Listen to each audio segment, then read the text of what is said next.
Tonight, we're stepping into 1950s New York City through the eyes of Esther Greenwood, the main character in Sylvia Plath's The Bell Jar. Oh, The Bell Jar. Yeah, Such a good book. it really is. And we're looking at just one chapter, Mhm. one night, that kind of turns into this whirlwind of social encounters and self-reflection. You know what I think is so cool about using fiction like this is that it's not like we're passively watching something happen. Yeah. We're uncovering the social anxieties and cultural undercurrents of a specific era. It's Yeah. like an archaeological dig, right?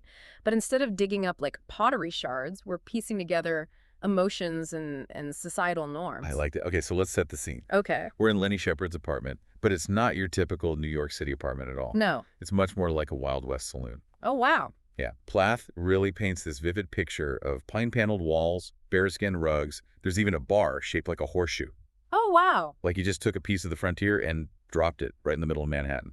That's so interesting. And that contrast isn't just like a quirky design choice. Right. It really tells you a lot about Lenny himself, this yearning for a rugged, romanticized past. Mm-hmm. You know, a world where men are cowboys and women are, well, probably not the ones leading the cattle drive. Right.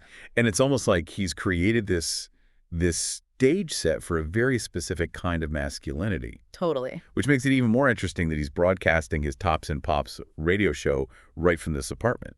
I love that detail about the DIY radio show. Yeah. Because remember, this is the early days of rock and roll. Oh, yeah. When the airwaves were full of this new rebellious energy. And it wasn't just about the music. Yeah. It was about creating your own path, you know, making your own fame, even if it meant spinning records in your fake saloon apartment. Absolutely. So that's where Doreen comes in, Oh, Doreen. Esther's companion for the night. Okay. She's bold, flirtatious, the kind of girl who'd look right at home on a rodeo queen float. I can see it.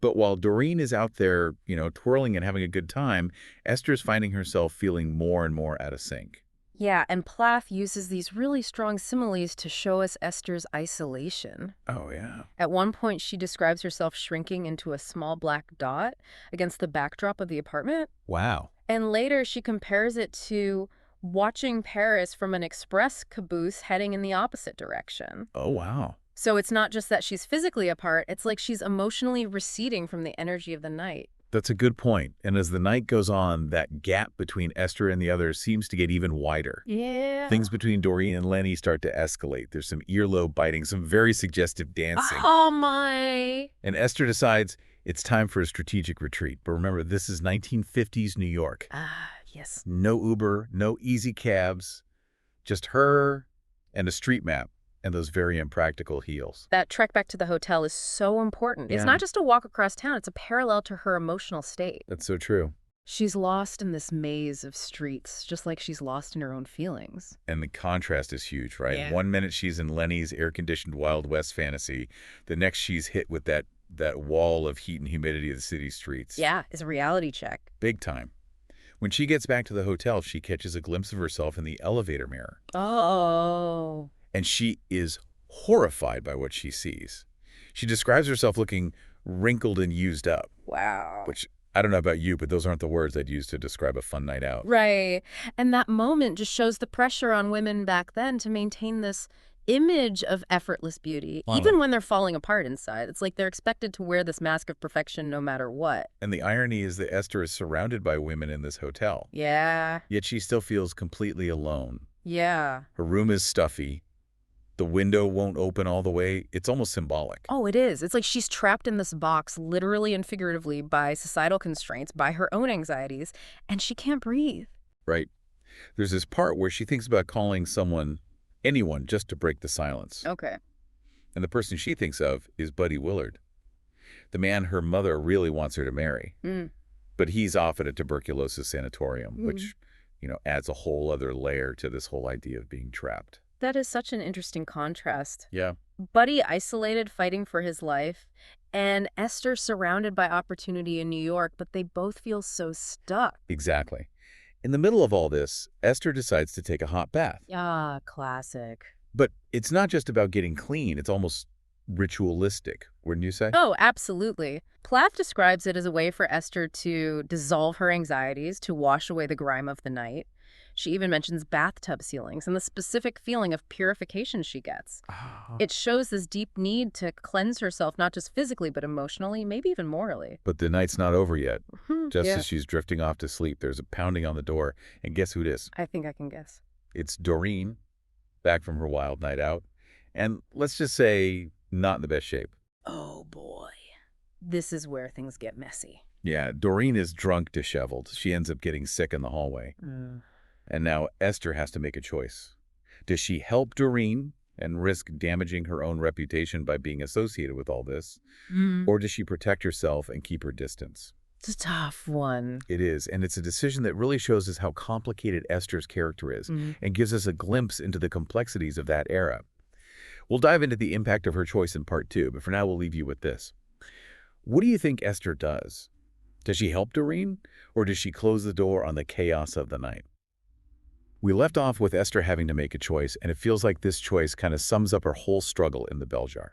It does. On the one hand, you have Doreen, who's this, impulsive, maybe reckless embrace of freedom. And then there's Esther, afraid of being judged, afraid of being tainted by association. Yeah.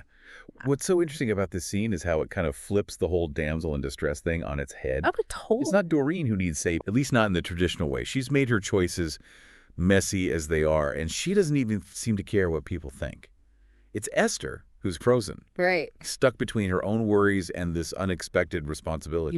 You're right. It's like in her own intoxicated way, Doreen's actually the one who's more in control. Oh, yeah. She's stumbling, yes, but she's stumbling forward on her own terms. Esther's the one who's overthinking every possible outcome. And don't forget, this is the 1950s. Oh, yeah. A woman's reputation was everything. Everything. One wrong move, one hint of scandal, and her social standing could just disappear. Poof. Gone. It makes you think maybe Esther's reaction isn't about judging Doreen, but judging herself. Yeah. Or at least being afraid of how others will judge her. Right. It's like, if I help Doreen, will people think I'm just as wild? Will they lump me in with her mess? That's a good point. It's this pressure cooker of expectations. Huge pressure. And Esther's terrified of being labeled, categorized, and dismissed. Oh. And that fear of not being good enough is way more suffocating than any of the literal closed windows she comes across. Oh, 100%. And speaking of closed windows, let's go back to that image of the hotel room window that won't open all the way. It's such a powerful symbol of her feeling trapped. Totally. It's like a physical representation of all the limits placed on her, both by the world outside and her own anxieties inside. She wants to escape, wants fresh air, but she's also scared of what's out there. Right, and that feeling of being trapped also shows up in her trip back to the hotel. Oh, yeah. Remember, she's alone, wandering around with a map, feeling totally lost and overwhelmed. It's like that journey is a metaphor for her trying to figure out her own life. And that feeling of disorientation is even stronger because of the huge difference between Lenny's apartment and the real city streets. Yeah. One minute she's in this air-conditioned fantasy land, the next she's smacked in the face with the heat, the noise, all the grime of everyday life. It's like Plath is purposely shaking things up for us, the readers, and for Esther. Right, that walk back to the hotel is her crashing back down to earth. And when she gets to her room, it's not exactly a peaceful haven, is it? No, it's more like a sterile, suffocating box. Yeah. And that closed window, it's just this reminder that she can't truly escape even when she's alone in her room. There's this really sad part where she considers calling someone anyone just to break the silence. I remember that. Like she wants connection, Yeah. but she just can't bring herself to reach out. Yeah, and that hesitation tells you so much about what she's going through. She's surrounded by people in this huge city, but she feels so isolated, so empty, and it's even worse in the quiet of her room. And it's telling that the only person she thinks of is Buddy Willard, Oh, right, but the guy her mother wants her to marry. yeah, the one her mom approves of. Exactly. It's like even when she's vulnerable, she's still tied to what other people expect of her, to this path that feels safe, but also totally soul-crushing. Buddy being off in the sanatorium fighting for his life, it's like a symbol of the life that's been planned out for Esther. Predictable, controlled, and in the end, kind of lifeless. And that contrast highlights how divided Esther's experience is. On the surface, she's in this exciting city full of opportunities. But on the inside, she feels stifled, boxed in by society's rules and her own anxieties. It's a good point. And then there's the whole bath ritual. It's not just about getting clean. It's about needing to feel pure, a way to wash away the emotional dirt of the night. Right, and what I find so fascinating is how Plath takes something ordinary like taking a bath and makes it feel almost religious. Oh, yeah. Esther even says she doesn't believe in rituals like baptism, Hmm. but this hot bath gives her the same feeling of being cleansed and renewed. It's like she's trying to scrub away the sin of the The evening. sin of seeing Doreen's wild behavior. Right, maybe even the sin of wanting that kind of freedom herself. But in the end, that need for control for order makes her decide to leave Doreen passed out in the hallway. Tough choice. It is. And it's a choice that's caused a lot of debate Mm. among people who love the bell jar. Was she being heartless? Was it self-preservation? Or, like you said earlier, was it a way to distance herself from her own messy hidden desires? These are some big questions, Huge. and I think they deserve a closer look. But before we get into the effects of Esther's decision, let's think about the bigger picture.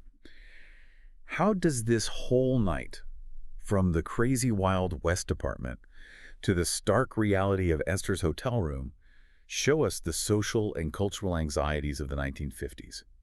We've really been digging into this one night in Esther's life, but it's obvious that it's so many more than just a night out. Right. It's about a young woman trying to deal with the weight of what society expects of her. Mm.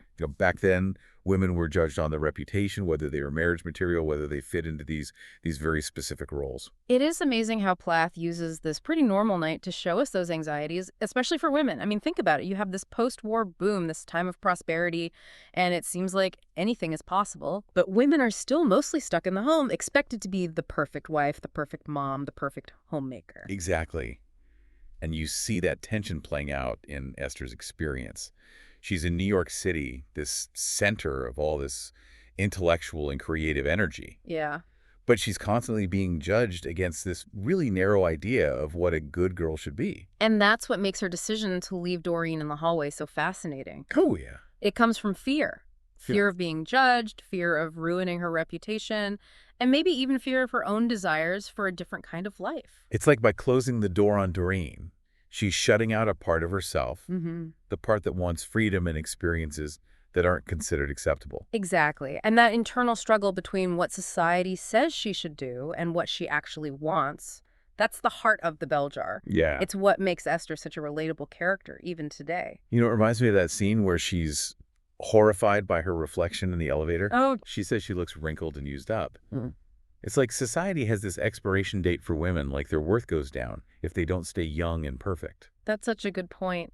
And it's interesting how Plath contrasts that image with Doreen, who, even though she's drunk and messy, doesn't seem bothered at all by what people expect. It's true. Doreen, in her own way, represents rebellion, Definitely. a rejection of those limits that Esther feels so trapped by. Yeah. And that rebellion both attracts and scares Esther. Think about it. Doreen is everything Esther wants and fears. Right. She's the freedom to break the rules, but she's also the potential consequences of doing that. Which leads us back to that big question. Was Esther leaving Doreen an act of self-preservation? Was it judgment, or was it a missed chance for a real connection? It's a question that stays with you even after you finish the book. It does. And I think each reader has to figure out their own answer. There's no right or wrong interpretation. And that's what's so great about Plath's writing. It makes you think. It challenges you to question your own ideas about what it means to be a woman, about societal pressures, and about how complicated relationships really are. So as we wrap up this deep dive into Esther's world, we want to leave you with this. Think about the choices you make, the pressures you feel, and the ways society tries to define you. Are you like Esther, struggling to break free from those expectations? Or are you like Doreen, making your own path no matter what? And remember the journey of figuring yourself out, like those streets of 1950s New York, it can be messy and confusing and full of surprises. But it's a journey worth taking, even if it means letting go of some of the ideas you had before. If this look into Esther's world has resonated with you, I definitely recommend reading The Bell Jar. It's a powerful and honest look at the challenges of being a young woman in a world that's both exciting and oppressive. Until next time, keep questioning, keep exploring, and keep diving deep into the stories that matter.